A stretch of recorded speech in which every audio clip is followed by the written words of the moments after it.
We are live. So, hi everybody, Thibert here. Welcome to Hacks Chats. Today we have Model 316, and he has an amazing campaign, Indiegogo campaign that he is going right now, going strong. And we're going to talk about that in a bit. But let me introduce my co-host, Taylor Grasso, first. Hi, everybody. Thanks for joining us. I'll be reading your chat today, so if you have any questions for Art or our guest, feel free to chime in and join the conversation. Yes, yes. And the man of the hour, Model 316. How are you? I'm doing great. I hope everyone is well, and thanks a lot for having me on. Oh, no problem. No problem. And gosh, I don't know how to do this. Should we?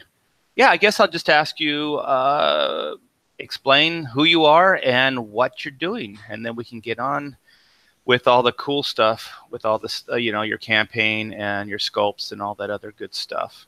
Great. Well, my name is Jay, and I'm a professional model builder and a sculptor, and have been for about 25 years professionally. I've actually left college 2 years in for a job opportunity, and I haven't stopped since.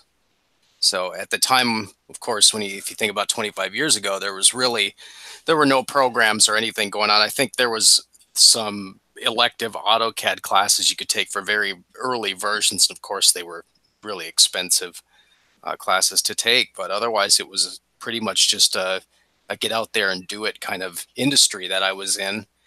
And I just happened to be working a very terrible third shift job when I was in college. I worked at a Coca-Cola bottling plant third shift, and then I Wow. went to class in the morning. It was a terrible job. Okay, Great. wait. I got to know, what is the third shift? Because I know like there's the day shift, there's the night shift, but what is the third shift? In a production plant like that, they run 3 8-hour shifts. Oh, okay. So 24. So you have a morning. The morning is the one everybody wants, and then you have an afternoon shift that starts as soon as they finish, and then the midnight shift or third shift comes in and works throughout the middle of the night. Okay. That sounds extreme. Oh, it's terrible. Well, people need their Coca-Cola, man. Well, and I tell you, I still to this day I can't drink it because you can imagine a facility and there's gutters of the stuff running and pouring off, and it's spoiled, and full of yellow jackets, and I can't even smell the stuff. I only worked there for 1.5 years, and that's just how it was a great company to work for. I won't disparage the company, but the job itself was, and everybody in that place was miserable. Yeah. One of those jobs. And to this day, none of those people drink the product. Probably not. But that it had motivated me to, it's one of those jobs where you start looking at the clock and you're going, oh, I got 3 more hours before I got to go. I got 2 hours and 45 minutes. You're just like, you just dread it.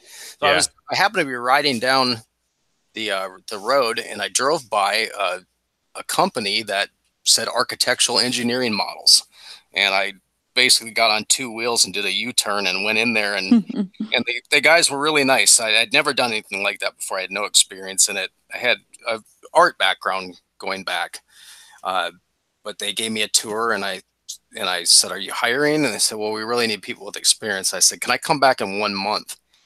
And they said, "Fine." And I went to the hobby store and bought a bunch of supplies and materials, and went to the library and got books, and I just started building models for a month.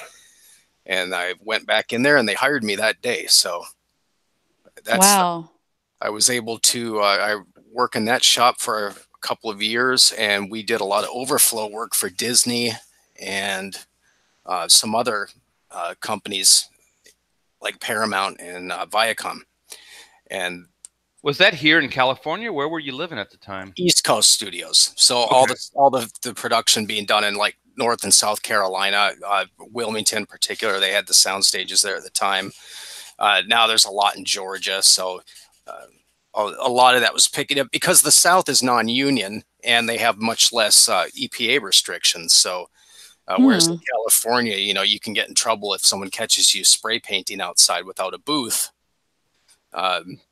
down in the South, there's, you know, no regulations and no union, which is still a big thing for the production companies, not to have to worry about paying union. I think some of that is starting to change now for some of the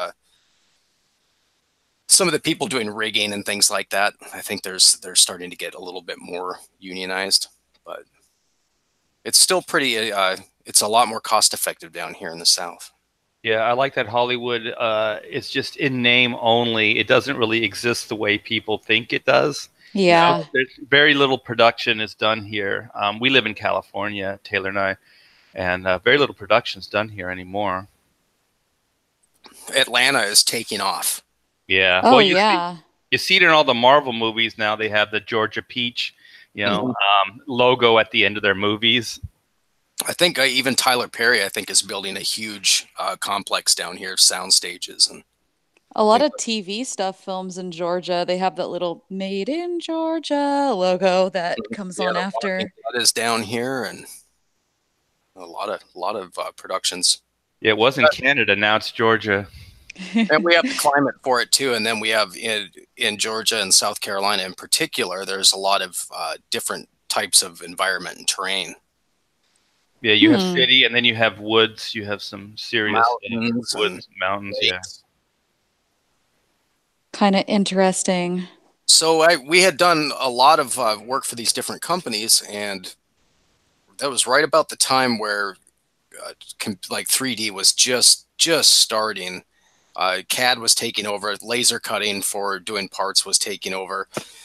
And as soon as like 3D rendering for buildings really started to take off with like 3D Studio, and the quality was up there, the physical model building industry it came to a screeching halt over a period of like 6 months. And it got worse and worse and worse. And then one day the guy told me, he said, "I'm sorry, we're going to have to shut down." And he went up to New Jersey to work with another firm up there that was doing military contracts and a lot of CNC work. And I did not want to move to New Jersey. It was not in the cards for me. So I stayed. And about a month later, he called me up and he said, "Hey, Paramount called you. You should probably call." And I called them, and they offered me a job just from the work I'd done for them for contracting and overflow work. Between them and Disney, we'd done a lot of work that either they couldn't handle or they had too much going on. it's pretty cool. And then I ended up running that shop. They came through one day and cleaned house and then offered me the job. So I ran the sculpture and model shop for a few years. And once I left that, I started freelancing, and that's what I've been doing ever since. So where does the artistry aspects come in? Because you're obviously an artist. I mean, you're doing, it's not just technical, but you're doing, sculpting and figures, and it's pretty complex stuff. Well, of course, I started out doing physical sculpture, so it was a lot of Star Trek stuff, some of the more obscure horror stuff. So I originally before, when I was a teenager, it was all Fangoria magazines and 80s. Oh, yeah. I love those. Yeah. And that's all I wanted to do. I wanted to do special makeup effects. Well, I ended up getting more into the model building and the sculpture side. And the sculpting side was great because that was a big part of it. So we did like appliance work and masks and then a lot of props, which all of that, I love doing that stuff like that. I've always had a passion for things in miniature. So it's seeing something and then trying to make an exact copy of it in miniature. It's just kind of one of those things that you're into or not. I was never, even now I'm not a toy collector or anything like that, but I love to go look at toys, look in the aisle and just look and see how things are molded, and I can look at the action figures and see where the parting lines are for the molds and the seams and all that. And that aspect of it, I really like. When you talk about miniatures, were you into miniatures as far as just film stuff, or miniatures like D&D campaigns and stuff like that? All of it. I've done masters for wargaming companies. I've done a lot for companies in England. In fact, I worked on some of the Starship Troopers stuff, the Babylon 5.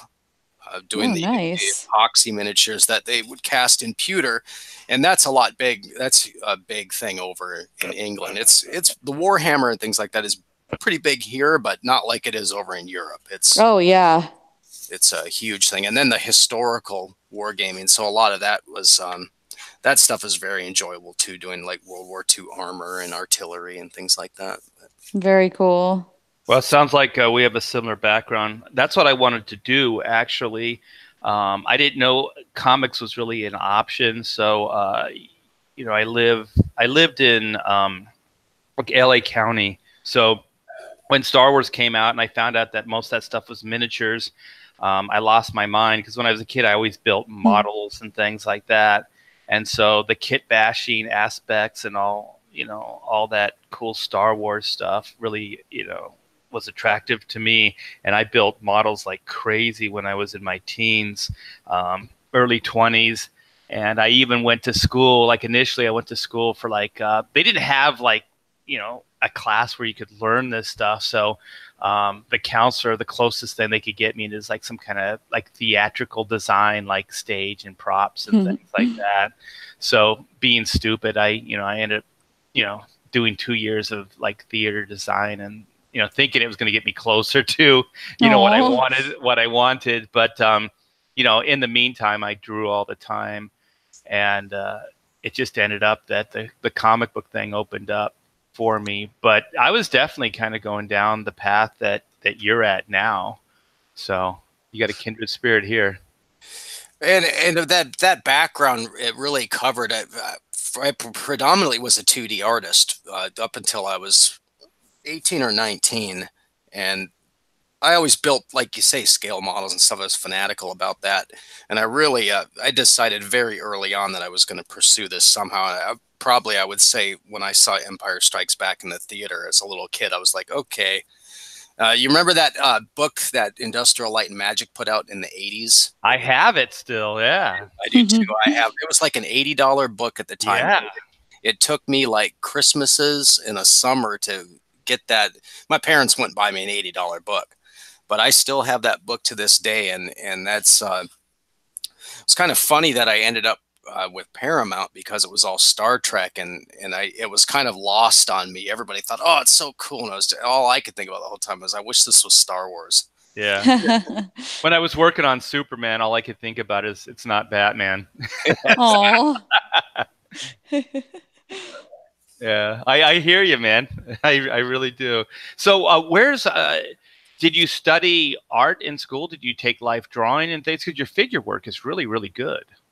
I did some, and I tell you, I had a very difficult time. I've calmed down a little bit as I've gotten older, but when I was younger, I was pretty cocky. And so, of course, that caused a lot of friction in art classes. And typically those art instructors, they're not that thrilled to be where they are anyways.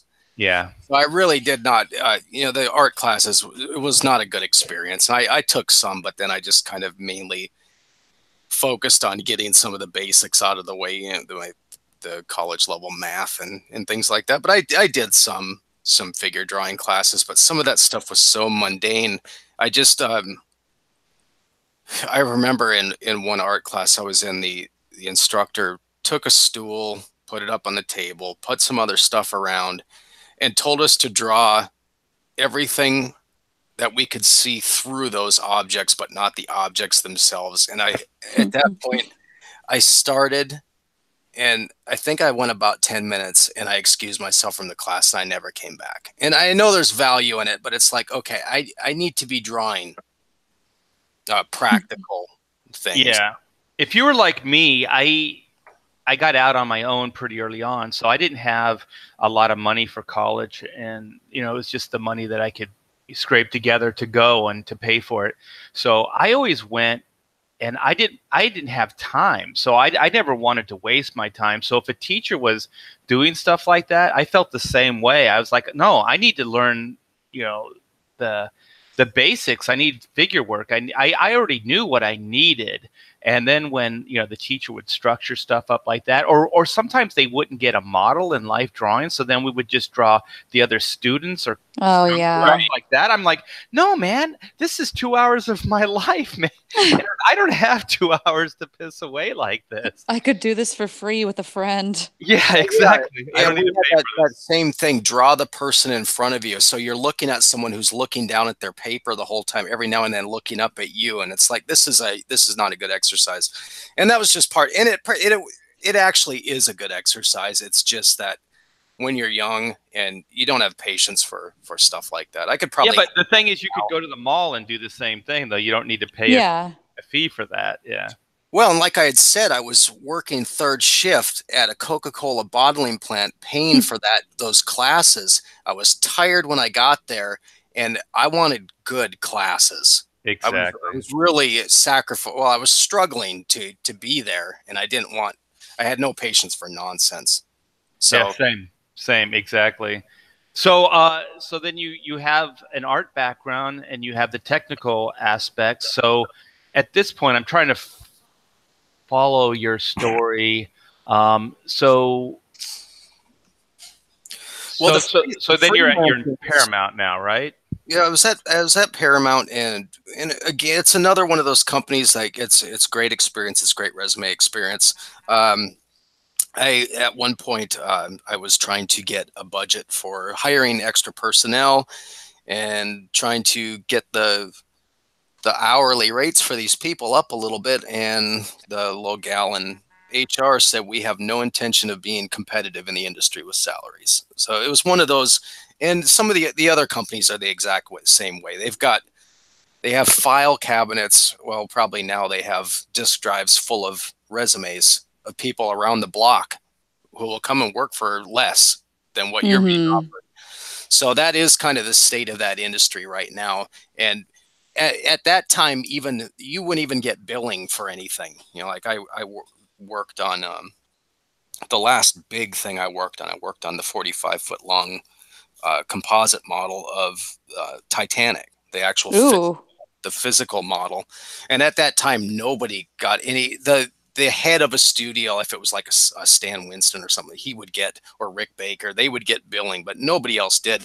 Now, when you watch a movie, there's 500 animators at the end of every movie. So that's one of the things that's changed a little bit. But then I did all kinds of stuff. I did video game work, 3D modeling and rigging for that. Just kind of bounced around as a freelancer, finding my way. I did a lot of music recording as well.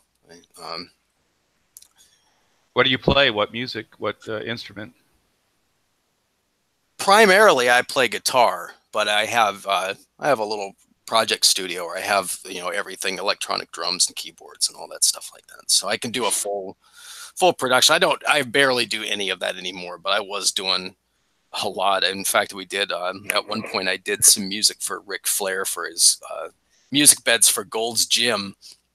And it was really cool. After it was done, he took us, I went with him and some other people. He took us out to a restaurant, and it was like a microbrewery, and it was hilarious. After a few drinks, woo, he was doing the whole thing, putting on a show for everybody. So there were a lot of fun experiences that came out of that experience.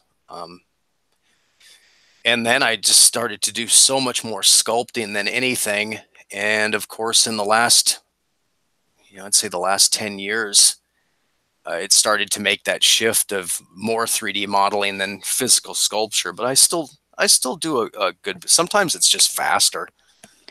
Do you feel like there's more work in the industry, in like the film industry and just everything, entertainment, for 3D sculptors versus traditional? Like, is there still major jobs left for traditional sculptors?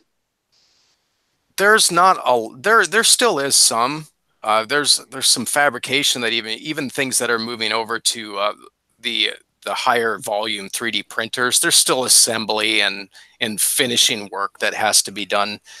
So there still is, but there's hundreds and hundreds of animators working on a project at any given time, whereas you'll have a small shop of fabricators doing the physical end. So it's as a freelancer, I had to really force myself to pick up both. And I guess now I've been 3D modeling for over 20 years, I would say. So I got in very early on. What's your connection to comic books? Just a personal. Well, of course, some of the companies, well, predominantly Marvel and Disney. Some of those things pop up every now and then. It's becoming less frequent. I'm just a white guy, so and I'm getting older. So did you read comic books as a kid? Were you interested in them? Yes, and not superhero comic books. I was never really a superhero guy, although there were certain things that I got into just because of the artwork. So I was a very visual person and kind of an art snob. So if I would open up a couple of pages and if I didn't like the art style, I was out of there. Same. Regardless of how good it was. So I was huge into the Marvel magazines like Savage Sword of Conan. I knew you were going to go there. I was going to say that too. I was exactly the same, man. You know, like the Savage Tales and Ernie Chan and John Buscema, Gary Klops. I just I have a lot of that stuff. Wendy and Richard Peeney for their Elf Quest series. Yeah, all the sword and sorcery type adventure stuff. Yeah, I was more into, I had all the Dungeons and Dragons book. I never played a game of Dungeons and Dragons, but I knew everything that Larry Elmore was doing as far as painting in acrylics just because of it was visually appealing to me. So. More of a painterly style. Yeah, when I was a kid, it was all superheroes. But then as an adult, when I got back into comic books, it was all the stuff you're talking about right now, which is like Savage Sword, the John Buscema, and there was a company called Pacific Comics. And they did Rocketeer, and they did a lot of create your own stuff. They had Jack Kirby, was it Captain Victory? He did, and then they had Barry, what's his name? Bernie Wrightson. They had Neil Adams, and they all did like create your own stuff. We were talking about Mike Grill yesterday. So all those guys went, and they were like non-superhero type stories. And as a young adult, I found them a little bit more appealing than the superhero stuff. Well, I tend to look at everything like reference material too. So like I will read a comic book or something like that. I'll read it once, but then I'll look at it for years and years after. Yeah. Like some of these Savage Sword of Conans, and I have a full set of the Savage Tales, which I don't know if you're familiar with that. A lot of those artists did these short stories, and they were all different subjects. There was a lot of Chuck Dixon Westerns. And they were the same format as the Savage Sword of Conan, but it was like I think it was 8 or 10 issues. I've got them in a file folder over there, but they were like 5 to 6 page stories, maybe a half a dozen of them compiled in these magazines. So you got all these different art styles from these different artists, all in one book when it came out. And that to me, that stuff was reference material. I'd read through it once, and then I would sit there and look page after page and just look at the anatomy and John Buscema's horses, and just amazing work. Ernie Chan's inking, which I just, to this day, I love. I own a lot of John Buscema's layouts for Savage Sword. That's amazing. Yeah, he would lay out the page 11 by 17, so they're on big sheets of paper, and they're just his loose pencils. It's pretty awesome. We should do a show-off video of those sometime, Art. That'd be really cool. Yeah, that would be cool.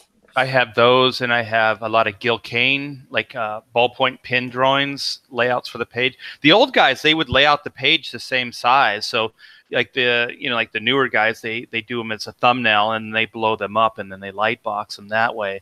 But those guys were doing things full size, so it's pretty cool. I have some Mike Mignola character concepts for a couple of his comic books as well in the early days. So those aren't originals; those are Xeroxes. But I have a bunch of that stuff. Yeah, I should bring them into a show once. If anyone in the chat wants to see those, demand it. We'll go dig them out. I have Jim Lee pencils. I have Will Spataccio pencils. Yeah, I have a bunch of stuff. Dave Finch. Yeah, we should do that. But okay, so then how close to contemporary are we now? So you're doing your own thing. You're at Paramount.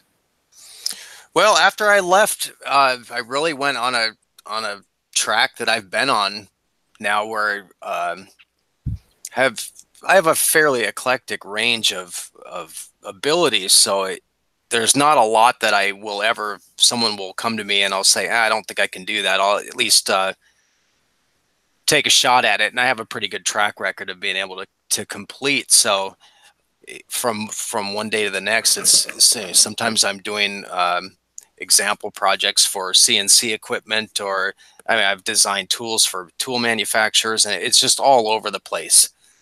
My kind of brings us into where we're going now, or what I'm trying to do now is I'm trying to get away from some of the freelancing across the range of all these different companies, and kind of try to bring things in closer to what I originally like to do. I really do like the miniature stuff, and that kind of brings us into where I'm trying to push the campaign, is to get back into some of that. And it's one of the things is where my real passion is, of course, I said, was to take things that I see and make them into miniature. So I had tried at one point, I was going to do my own line of characters and sculptures, but I was just so uninspired by doing miniatures of my own creations, where it didn't seem challenging because it was like there was no rules. Does that make sense? No. I'm exactly the same place. Yeah, like we've all worked for other people, and at this point in time, there's a lot of freedom in just doing what you want to do, and hopefully, you can find an audience that will support that, and that's why we're here right now. Well, in particular, what I mean about recreating other people's work, because a lot of people would say, well, why don't you want to do your own work? Oh, okay, I see. And I don't find that a challenge, because it's just me making it. I like if I look at your drawing right now, I look at that and I go, well, it can only be that. So there's that extra element of challenge that I find appealing. Trying to replicate somebody else's design under their parameters. So I can't just say, well, I don't know how I'm going to do this, so I'll just do this instead. Yeah, it's like, okay, you got to figure this out. So that's one of the really appealing things to me, as far as like I would never sit down and kit bash a sci-fi model and just start sticking stuff on there and make something up. I have to look at a subject and say, okay, I've got to recreate that exactly. That's part of the passion in it, is having that set of rules and that guideline that you can't just freely go where you want. That's pretty cool. As far as the 3D printing goes, do you have experience using like a 3D printer prior to this? Like, I don't know that much about 3D printing. I've used a FDM, like a cheaper 3D printer, but I've always contracted out my 3D printing to companies that have $100,000 3D printers. And in the last few years, some of that technology has become more within reach of smaller shops, and the prosumer level. They're still quite expensive, but not like they were before. Companies like Disney Imagineering and stuff, they have $500,000 large format 3D printers that can print stormtrooper helmets and costume pieces and things like that. We had a print related question in the chat. The Mighty Egbert wanted to know, hey, 316, are dental 3D printers any good for making miniatures? Yes, depending on the manufacturer. And that is one of the, I'm looking at two different models. I would like to be able to purchase both, because they serve a couple of different purposes. But the dental 3D printers and the jewelry prototyping 3D printers are all very high end. They're either SLA, which is the laser, or they're DLP, which uses a projector. And there's pluses and minuses. Actually, you can, the DLP is much faster, but depending on the angle of the model coming out of it, sometimes you get better results than others. So for very organic shapes, the DLP is fine, but for some of if you have a very angled piece, the laser is better, but the laser, of course, is much slower. So that gets pretty technical. If anyone is interested in it, definitely ask those questions, or hit me up on Twitter. Yeah, I don't know a lot about 3D printing, and it seems like we're in kind of a growing phase of just how everything works, and it seems like the abilities of 3D printers are kind of changing every day. Well, they are, and it's not a new technology. It's a technology that's kind of it's been kept out of the consumer's hand, and it's artificially been kept high price. 3D printing was, they were doing it in the 70s. Not as advanced as it is now, but the technology's been around for a long time. The 3D Systems guy, who's actually he's the owner of that company. He was one of the first people to really get 3D printing off the ground. So it's been around 30, 40 years, but there's a lot of copyright issues that a lot of companies are quite concerned with. Yeah, I bet.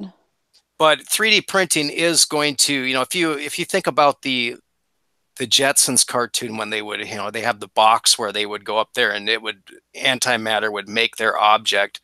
That's pretty much what you're going to have eventually in everybody's home. You'll need a glass or a serving spoon or something. You'll just load a file into it and it'll print it for you. That's eventually what's going to happen. I can't wait. That right. And robots. And right now, that's the manufacturers, they're not really ready to do that yet. They're not ready to turn over the physical manufacturing of objects to just having a office building full of 3D modelers making new projects for a library. But that's where it's going to, happen. But then, of course, you're going to have the people to manufacture the equipment for printing. You're going to have people that know how to repair it.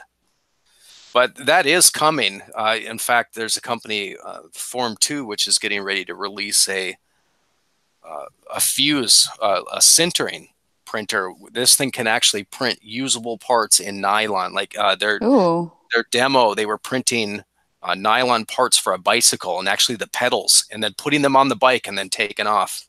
And the guy said he printed pedals for his bike, and he's been using them for a year and a half. So they're fully functional products that will be coming out of these machines at some point. And there's already metal sintering. Of course, it doesn't have the same properties, mechanical properties as a forged or a cast metal, but it's actually metal powder that's fused together with a laser. So it's getting closer. And one of the main things I think right now that is slowing down 3D printing is probably the ATF, because they are concerned with firearms and things like that.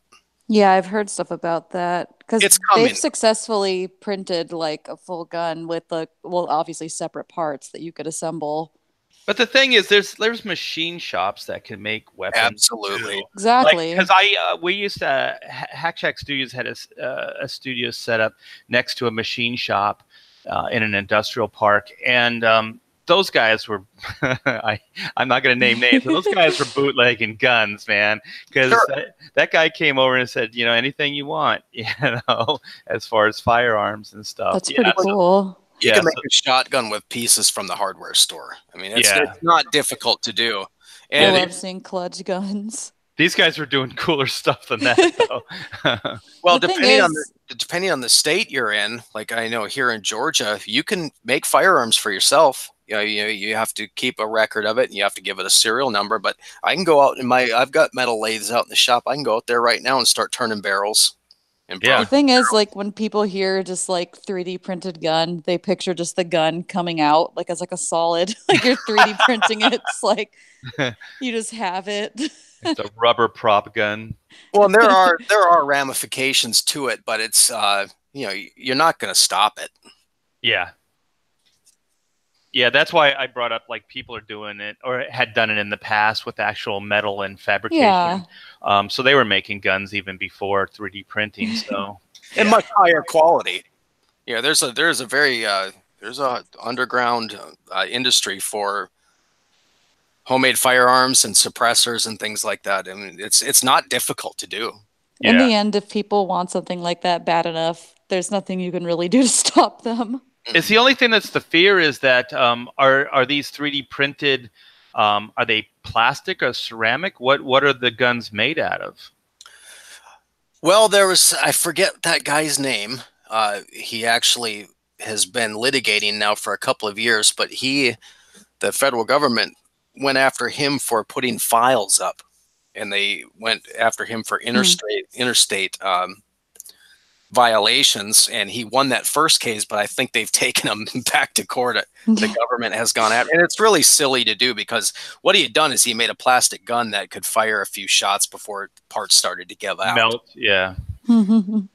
But with the concern is more than likely it's with the laser sintering. But the other part of rapid prototyping is you can make patterns that can be then forged and cast. So you can do sand casting to pour your frame castings and things like that. But there's so much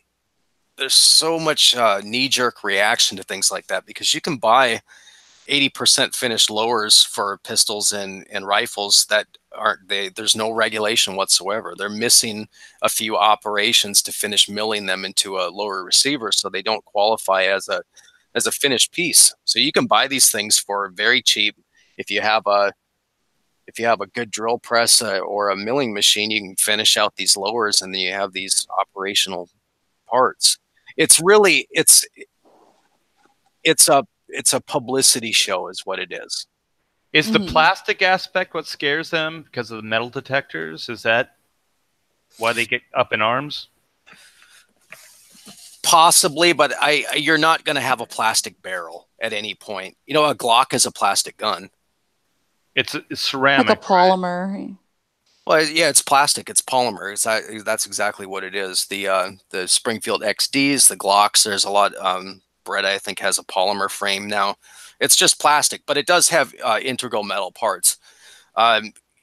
Even like a laser sintered metal is still going to pick up in a detector. So a lot of it is just a lot of panic about nothing. Yeah. You know, you can go to the store right now. You can buy a ceramic knife, a kitchen knife. Yeah. Or just a regular one.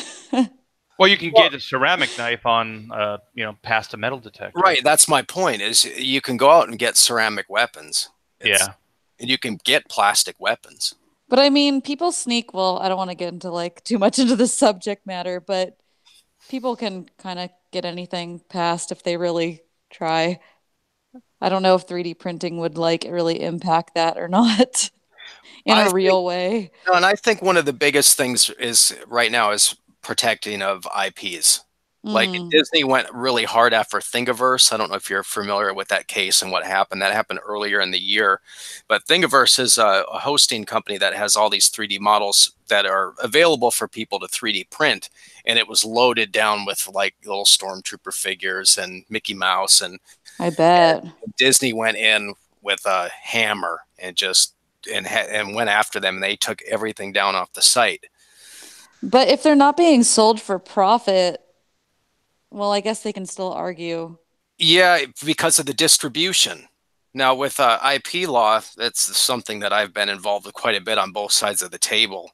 About a year ago, in fact, dealt with Disney consumer products.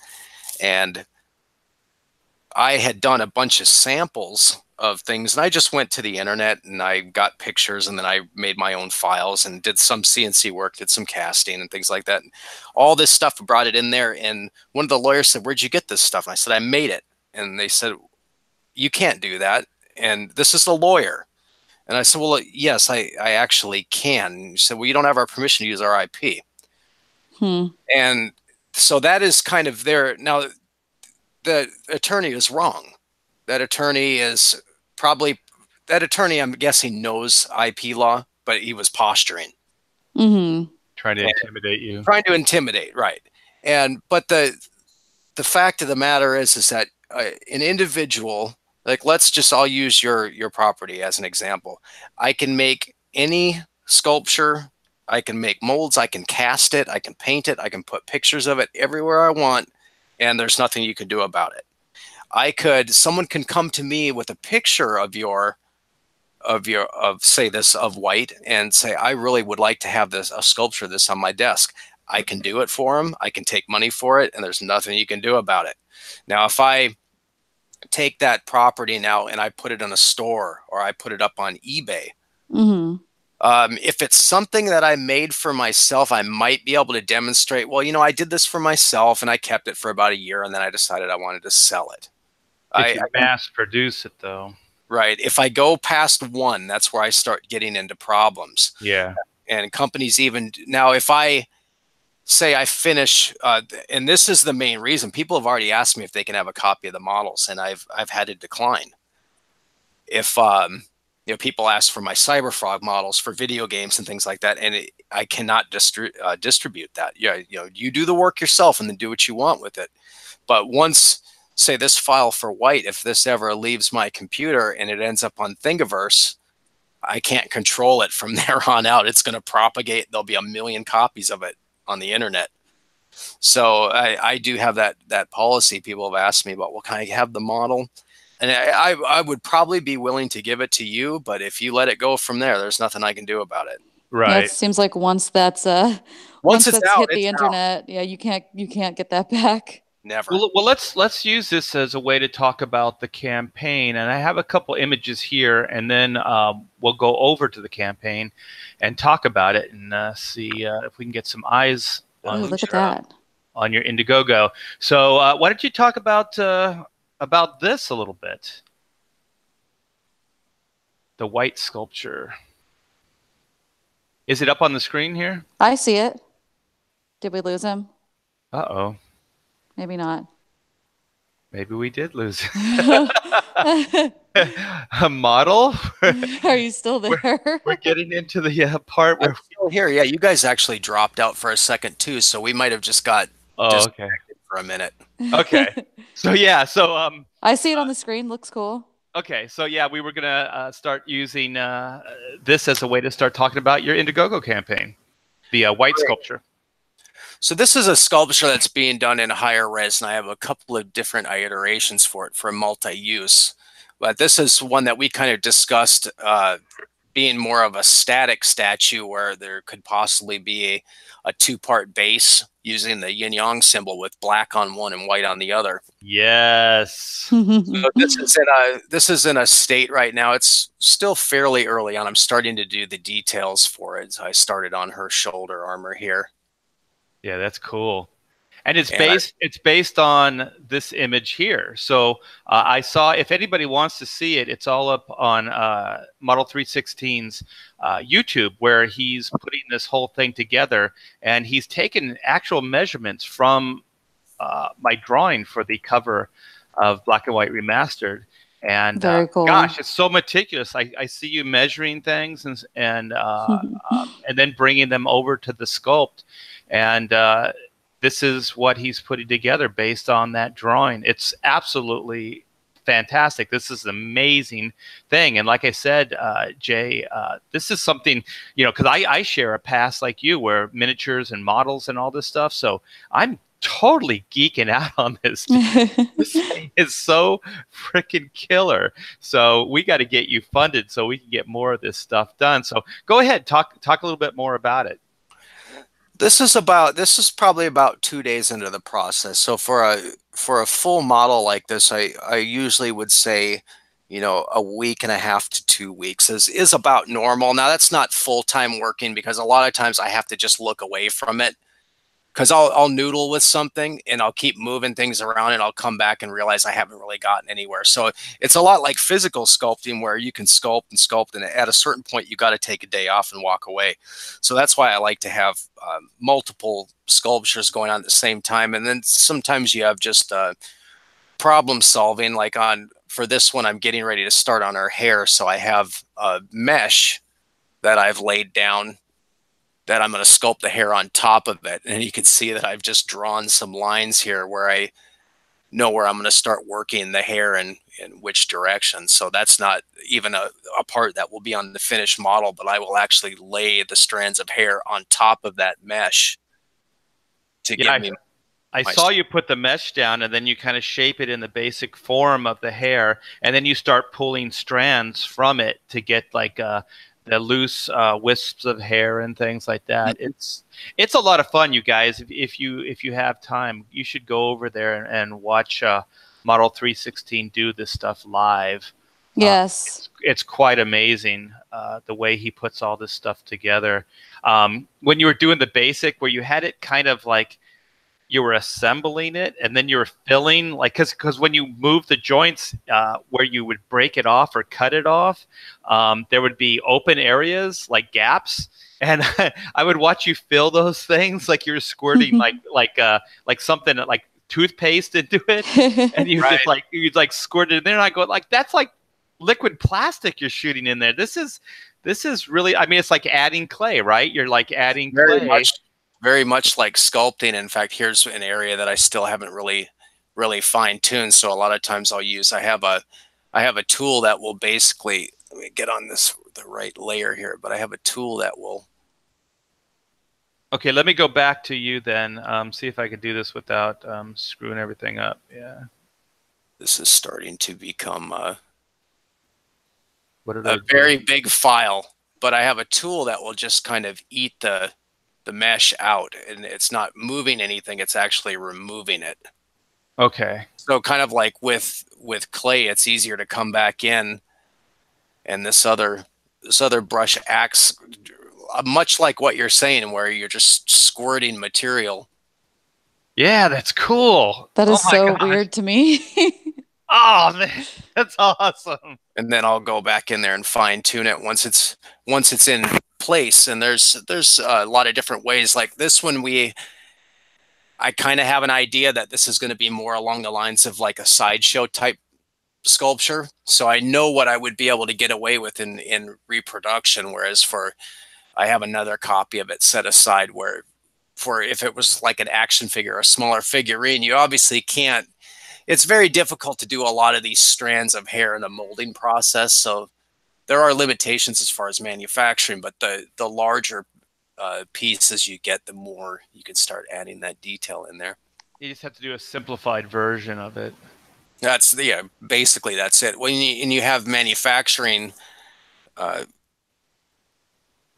things, you have to considerations in manufacturing as far as your parting lines where your molds come apart, and that's the same for even injection molding as well as silicone molding and things like that. So you typically see your toys are simplified just because of when the two mold halves pull apart, you can't have any undercuts under anything. And have to pull those two halves apart, and the piece has to come free. So the resin casting, which is what we're going to do for a lot of this, gives a little bit more freedom because the molds are flexible.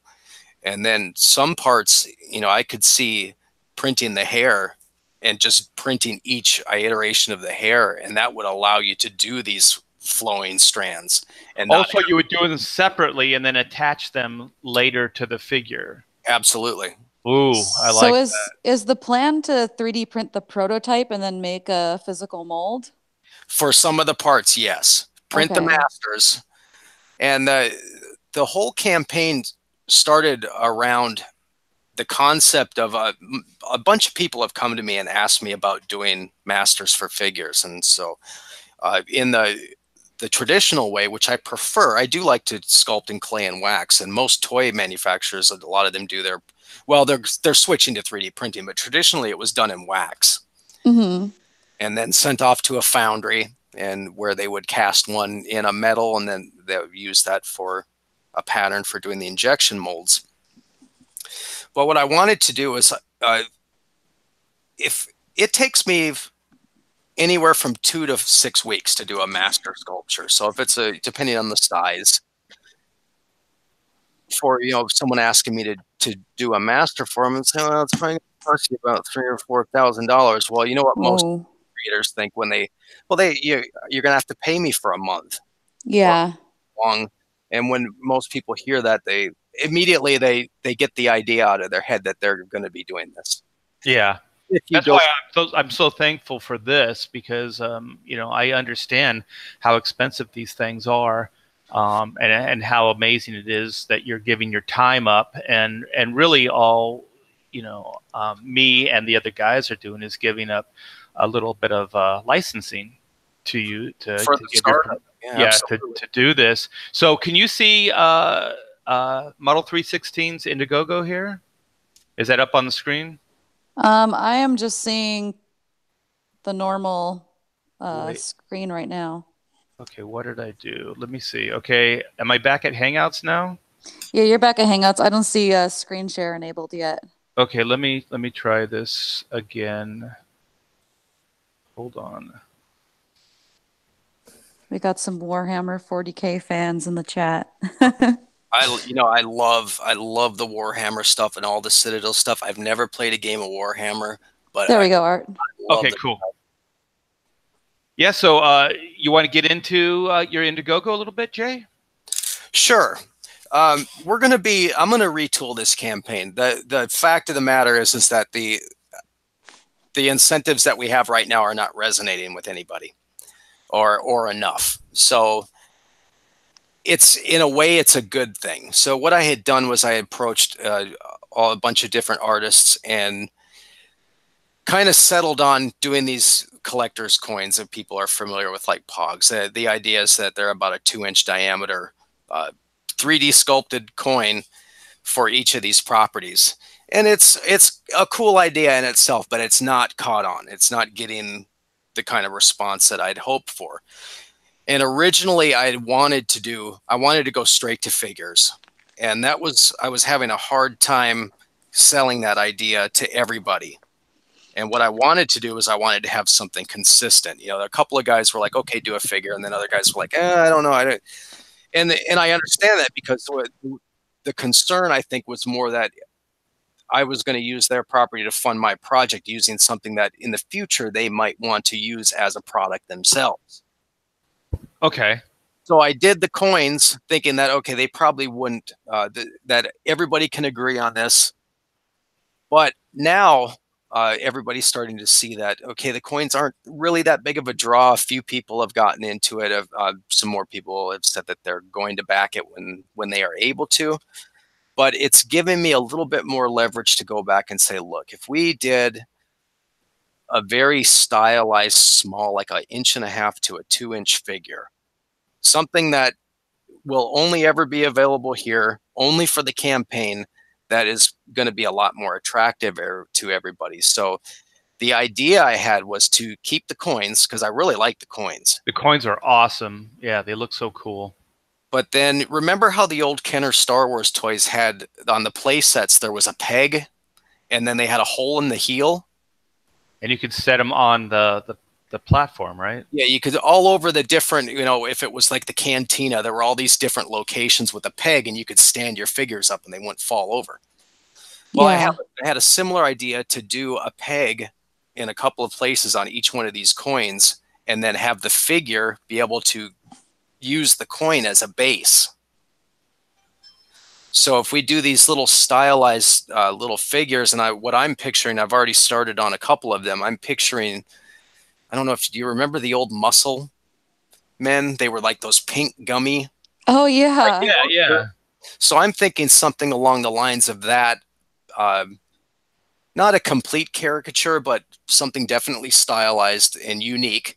And that the coin, you have the coin, and then the little guy can use it as a stand, as a little base. And I thought that might bring up some of the interest to actually have some figures involved. So the chat is definitely digging it. Mighty Egbert says, cool idea for Coinbase. Yeah, yeah. And you could even sell them separately too. You could sell the figure and the coin. And we could, but like I said, I wanted to do figures right from the start. But you can imagine, when you're working with an artist, there's all kinds of things that go on. You're trying to get your artwork, trying to get back and forth, get a meeting set up. Now imagine 12 of them. Yeah, it's like herding unruly cattle. But a bunch of people now are seeing that, yeah, okay, we can do this, and it's not going to really infringe on anything, because the ultimate goal of the campaign is not to produce these coins or the figures. The goal of the campaign is to fund the printing equipment, and then the service that I'll be offering for all of the artists and creators and anyone that has a viable project is that I won't charge them to do their 3D modeling. Like going back to White here, like there would never be a cost for me to figure this out and pattern it, print the master and do the molds. And then down the road, you say, well, yeah, I'd like to have about 20 of them so I can put them in an online shop. And then I can tell you, well, it's probably going to cost such and such to produce each one at cost. And then that decision, each creator can go from there. They can pre-sale, they can use them as tiers in their Indiegogos. And theoretically, the idea here is to have a very low risk, low cost solution for everybody to get these things made that might want to. Yes. Very cool. Yeah, it's a little bit of like win-win scenarios that you've created. So you get something out of it, we get something out of it, and I like business scenarios like that. So that's what really is attractive to me about your campaign and the proposition that you came to me with. So I really like that idea. If you don't mind me, just a piece of like critical advice. Sure. I think you really need a key image for people to see. Like most of these campaigns are based on like black and white is based on the cover image. So if you have a good strong lead image, then that kind of defines the campaign visually, and you don't really have a main visual on your page. So even if it was just one huge coin or like a key sculpture or something that's big that people can see, that represents the campaign, I think would definitely. I have like 3 different coins up there, and I can set that whichever one I want to be the main image. See those different thumbnails? Right. I was clicking on those, and that's pretty cool. But I mean, where you could see it at a glance, because you have this image that, you know, your Model 316 image under your overview. I think there should be a big image there of the product or whatever it is that you're trying to market. Because I think at a glance, when you look at your site, you can't really, it's not really clear what it is about, I think. Sure. And this new direction that we're going I think will give some opportunities to do that rather than just like a big picture of a coin.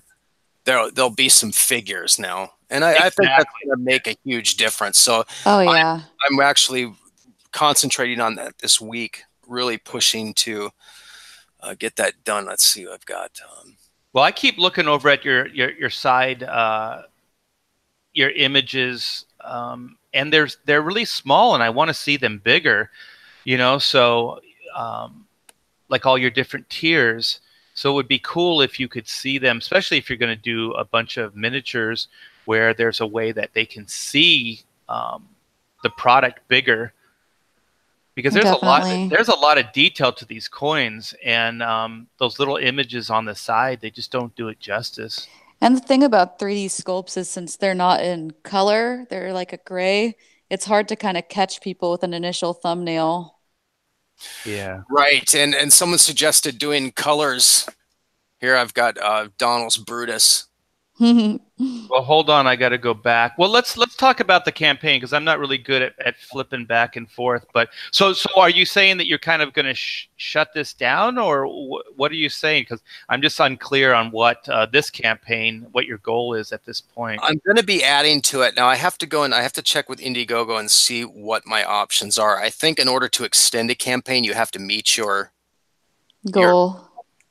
So I don't know if they'll allow me to extend it. Now, it was set to go to in demand anyways. And I think if that's the option that I have, I'm just going to do a very hard push on the in demand, adding the new materials. And I'm trying to make sure that I'm starting to add the new rewards to the tiers as soon as humanly possible. Okay, so the only way that you can extend the campaign is if you hit that 10,000 flexible goal? I think that's the case. Well, let's get you to 10. Is that what you want to do? You want to extend it, or do you want to just kind of retool it and start a new one? I'm going to have to look and see exactly what I almost don't want to start a new one, because I do have a few people, and this has been put out a lot. It's been on shows. I think the weakness in the campaign right now is the rewards. So if I can leave that thing running in demand for a couple of months, I think we can still accomplish what we need to. Okay. Otherwise, I can shut it down and I can refund those that have already have come in, but I have to. Well, can you go into in demand if you don't hit your flexible goal? You can't. You cannot. Okay. Right.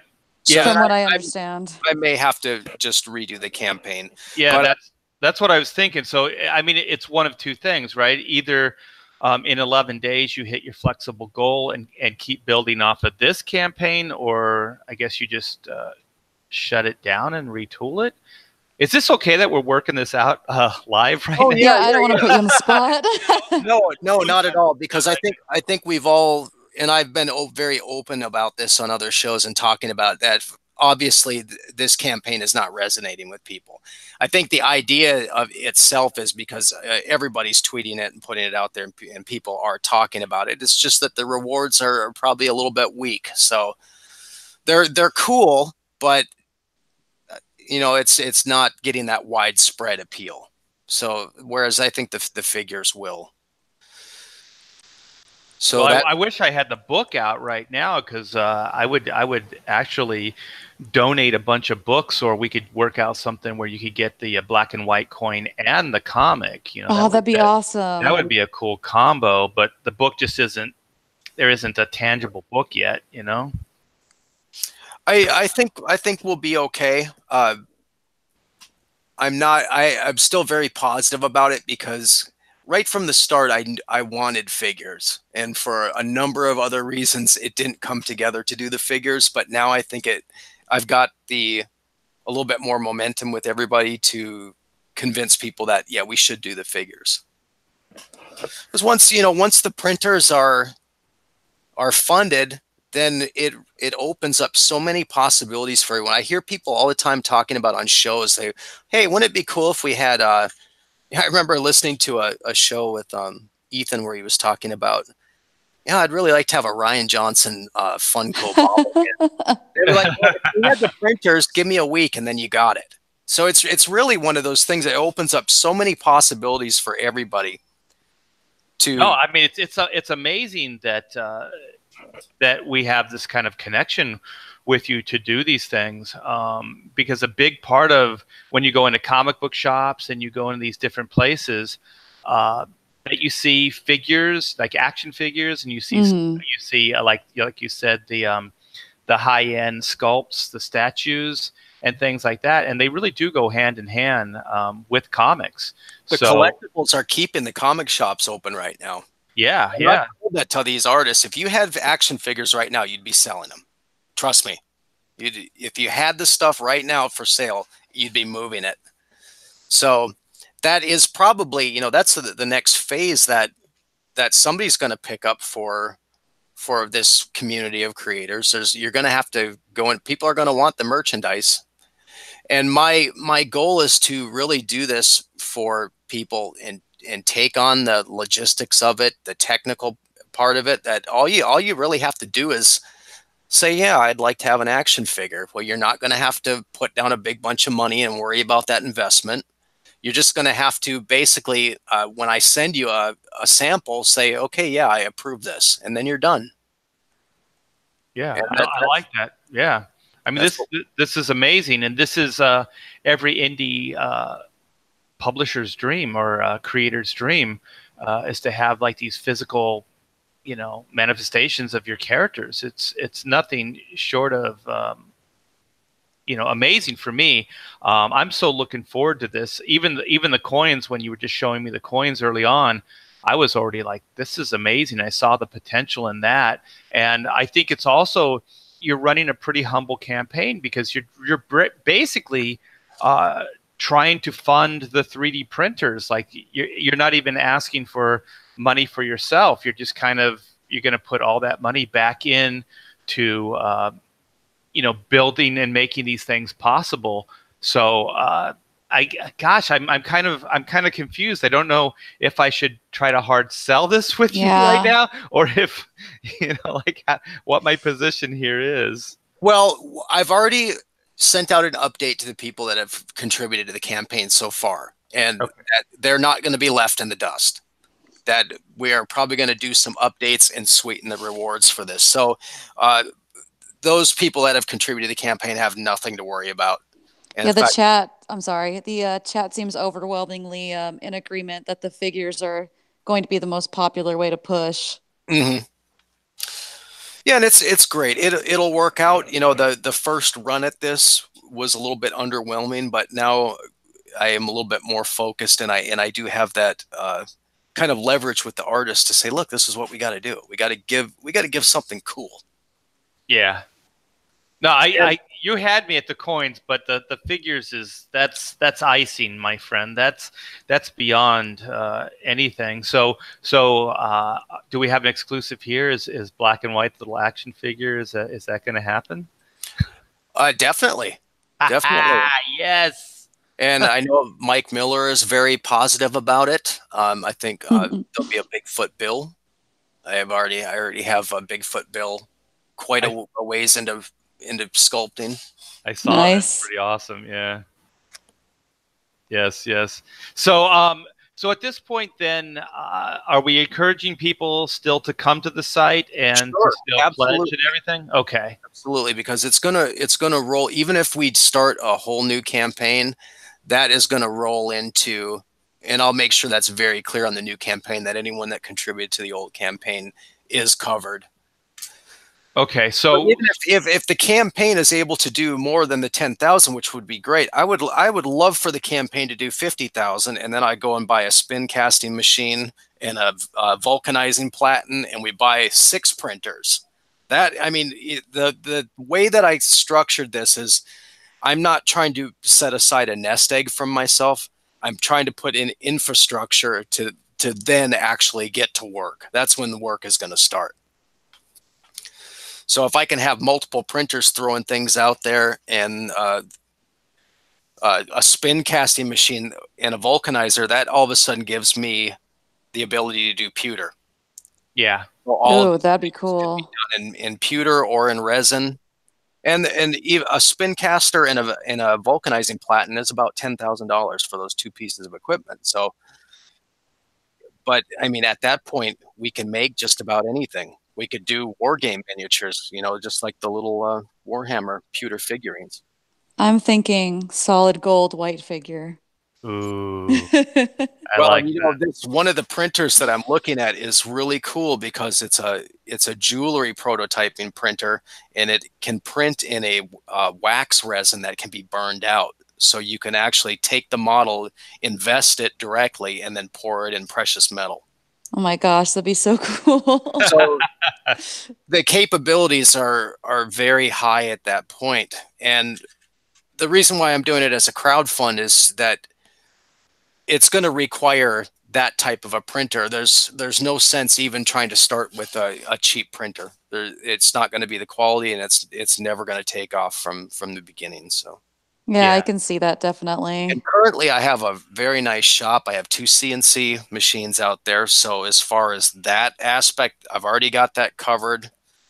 Tons of equipment out there. I have pressure casting and vacuuming equipment for doing flawless casting and molds.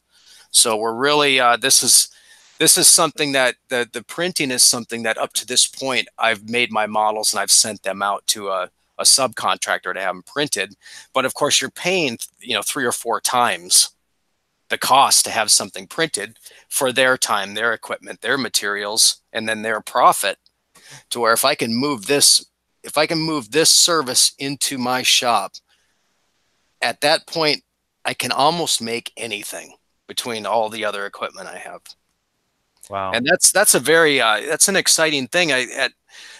There's times when I sat down, I think, well, what are you gonna make when all of a sudden you can make anything? That's a pretty cool position to be in. Yeah. Well, let's help Jay get to this point. Model 316. You got 7-11. Your flexible goal is 10,000. You have 11 days left. So there's some heavy lifting to be done. But the thing is, when were you thinking of introducing the new aspects to this campaign, so people may have something to look forward to and something that we can actually help you push and market? Well, if you can switch over to my screen. Okay. This is what I'm working on today. Am I still sharing? I should be sharing. There he is. There we go. Brutus. So Brutus is he's in process. Wow, that's cool. Pretty cool. Wow, you have it's kind of interesting when it comes to like sculpts and stuff, because everybody in these comics is a very different style, but you seem to capture it. And that's the part of it that is so much fun for me, is when I sit there and I start looking at a piece of concept art and I have to try to capture that directly. That's a very enjoyable aspect for me. You know, this is it's really nice to be doing something that it's work, but it's not really work.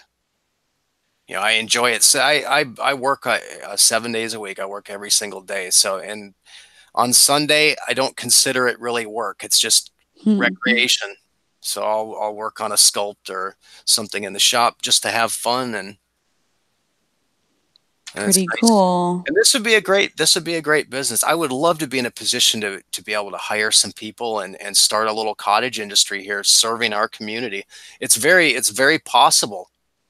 You know, if somebody came to me and said, if you came to me and said, okay, I want 500 whites, I'd be like, well, how am I going to do 500? I'm gonna have to go hire them. Especially if you want them painted, then I got to hire some painters, and that would be nice. That would be really nice to be able to do. Yes. So is this Brutus, is that going to be one of the miniatures? It is going to be one of the miniatures that will sit on top of the coins. So is that white that you're doing? Can you use that for one of the miniatures as well? I can, and I'll probably stylize her a little bit more and kind of make her a little bit maybe more caricatured. Yeah, because that's a high level of detail for a mini.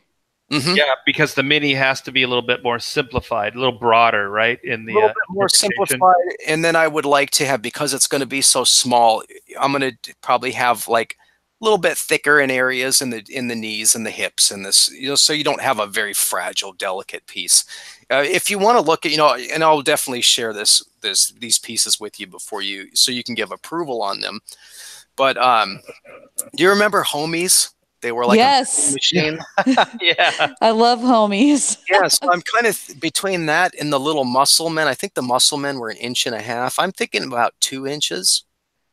But oh my gosh. We'll go through the process of, it's a 2-inch coin, and then if you had a 2-inch figure that could key into somewhere on the coin, either with a little slot or a groove or something, I think that would actually be a really cool little piece. You could line them up on a shelf.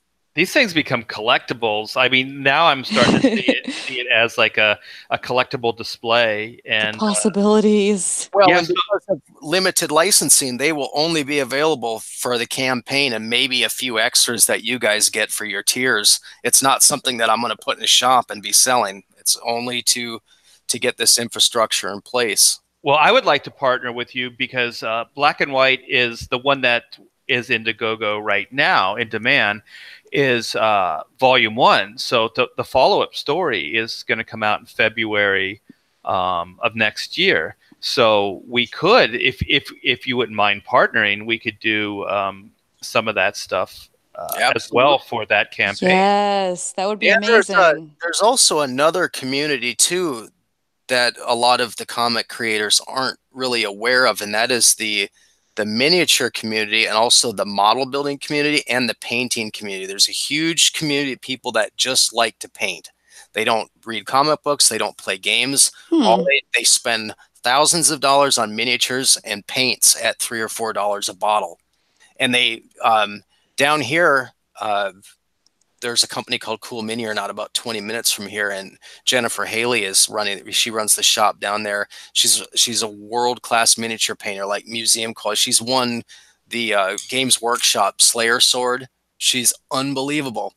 And those people are so disciplined. I don't know how they do it. Well, yeah, and I go down and visit her, and I can watch her and look at the things she's working on. But I know for sure I could get her to at least do one-offs for like catalogs and promotional materials. And then you have this world-class painter involved in this, and I'm sure at some point, if I could start something up, at least get her to consult and help set up painting production, and really there's just some great stuff that could come down the line. We have to make this happen. And I've been doing this for 25 years. I'm not going anywhere. I know, but I mean, just the funding so you can actually move it a little faster Sure. and Yes. make this stuff happen at this moment in time, which is, like for me, I've been doing what I'm doing for 35 years now. So I know that sometimes there's just windows. There's windows in time, and if you can't make it happen within that frame, then sometimes it doesn't happen at all. So I think what we need to do is to try to get people to your campaign right now, and get some eyes, at the very least, get some eyes to look at your campaign, and then all this cool stuff that you're teasing us with now. They had that to look forward to down the line. So when were you thinking of putting the miniatures up? Is it going to happen soon? It's going to happen, and I've been working on them every day now. So, as soon as I get off this stream, I'll be working on Brutus again. So I want to get them up as soon as possible. I would say for sure. Well, I've got 10 days, 11 days left in the campaign. So really 11. Yeah, you got 11. So I'm looking at, just under 2 weeks, the end of this month, let the campaign run out and then be ready to hit it again using one of those options that I have from Indiegogo. So it looks like I probably won't have in demand, but I'll be able to start another campaign. But based on our conversation today, it looks like we're going to have white or black and white. I might be able to get both of them in there. Ooh. And then Brutus, there's be a Lone Star, a Bigfoot Bill. I can probably get Vlad from John Malin. Ooh. Maybe one of Nasser's little aliens, his little snouty alien guys with the tentacles on their face. So are you thinking that this is going to be able to be in your campaign right now, or is this something that you're going to do in a separate campaign? I'm just kind of unclear, and I just want to try to clarify for people that are interested. Right, I understand. I don't know that we can hit that goal in 10 days. I would like to. That'd be great. That would Come be on, great. everybody in the chat. We just need 1,000 a day. But I can't make a public statement here that regardless of if there's a second campaign, that anyone that gets involved in the first campaign will be automatically covered by the rewards of the second campaign. But I am obligated to let this campaign run out through Indiegogo. I have no choice. I don't think I can I can probably shut it down, but I would like to keep it out there and keep the name out in front of everybody. Yeah, I wish we could get that funding of the 10 so you could extend it, so it'd almost be like a part 2 of your campaign, which would be the action figures. That would be nice, almost like a one huge stretch goal. Yeah. So, either way to look at it, and I'm not going to, even if this campaign doesn't go through, I'm not done. I'm not going to give up on it because this is very worthwhile, and I know it is. Well, you have my support and Taylor's support as well. So anything we can do for you in the future, just let us know, because this is very exciting stuff, and I can't wait to see this thing, come to life, to actually have physical, black and white statues, these little miniatures with the coin bases and all that stuff. I think this new idea that you have with the 2-inch figures with the coin base is amazing, and I think that that you may be right. Getting the action figure and then getting them something to focus on. Yes. I would definitely put that, get a big image of it and have it right smack dab center of your page, so they can actually see, exactly what they're getting, and a way, since they are small too, that they can see each one individually, like a photo of it, so they can see it in detail, maybe even some like turnarounds, because that's going to really excite people, because just looking at the Brutus sculpt you have here, it's awesome. Cool, man. And the coolest thing about this campaign is it's like artist helping artist, like I feel like it's always really cool when someone kind of lends their skills and talents, and people kind of collab on stuff like this. It's a mutually beneficial campaign. So I really hope that this next time out that it's very, very successful. And I think it will be if you lead with those sculpts. Sure. Yeah, I'm very, very positive about it, and it's going to happen. I'm going to be funding a lot of it myself, but it is going to happen. Yeah, and the thing is, this is why Model 316 is a good guy, because he's just in it to get machinery so he can make these things happen. He's not even It's not profit. for pocket change or anything like that. So yeah, let's get out there and make this happen for him. And like I said, gosh, I'm always drawn between Model 316 or Jay. Let's make this happen for Jay. Well, on Twitter, I'm Model 316, and if you have any questions about anything, feel free anytime. My DMs are open, and for creators too.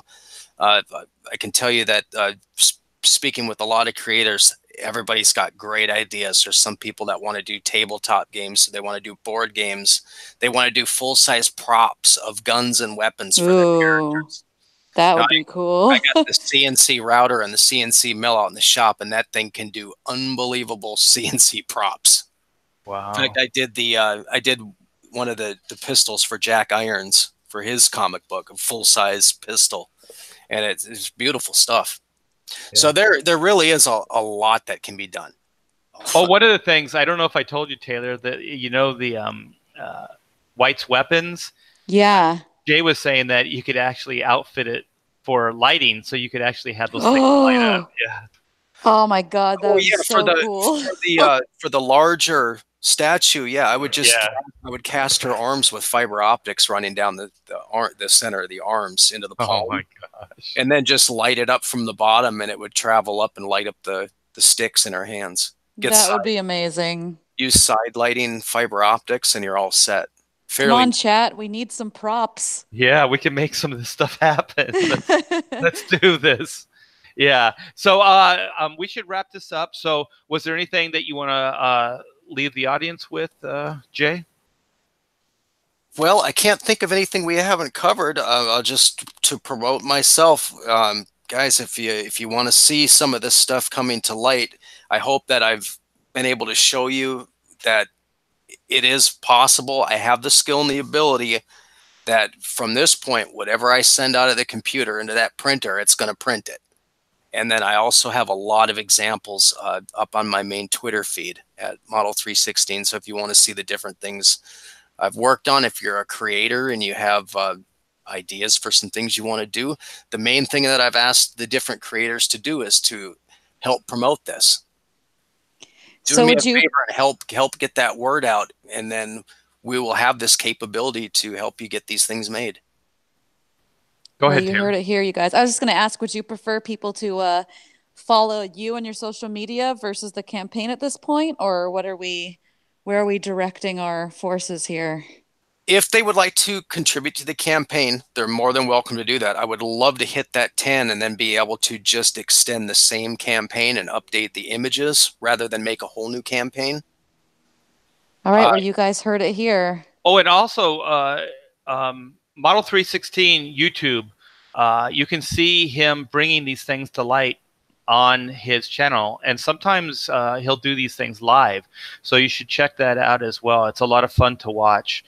So yeah, let's wrap this up. You want to get us out, Taylor? Yes. So thank you guys for joining us. You can back Model 316's campaign using the link in the description. I'll be adding the links to his other social media, but check that out and go watch the video where he does a live sculpt of the Whitney, aka White statue. It's very cool. You can see it come together. It's come a long way since the beginning. And be sure to support that Indiegogo campaign. It is not too late to reach that goal. And if we hit it, then he can go in demand and exceed from there. So spread the word. And if it doesn't have to be, just in the comics communities, spread it to maybe some of your 3D sculpt friends or artist friends. Help secure these printers. And tabletop gaming, model. Yes. Yeah.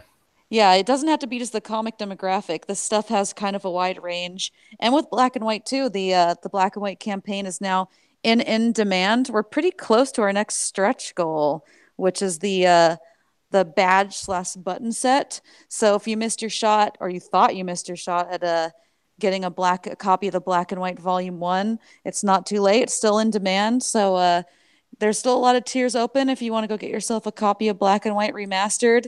And if you want to share that with some friends, sci-fi buddies, doesn't have to just be comic people. And be sure to like this video, help boost our views, help get more eyes on Model 360's campaign, of course. And thanks for watching. Make sure to like, subscribe, and hit the bell for notifications so you know when we go live next. Yes, yes. And we are so close to that 44K. We're just hundreds away from that. So that'd be awesome if we could hit that within the next couple of days and get us closer to, like Taylor said, the next stretch goal. So very, very good. Well, hey, thank you so much, Model 316, for coming on and sharing what you do with our audience, and continue success. And like I said, anything we can do in the future for you, just let us know. Will do. Thanks for having me on. I really enjoyed the discussion. Hey, no problem, brother. Have a good one. You too. Thank you.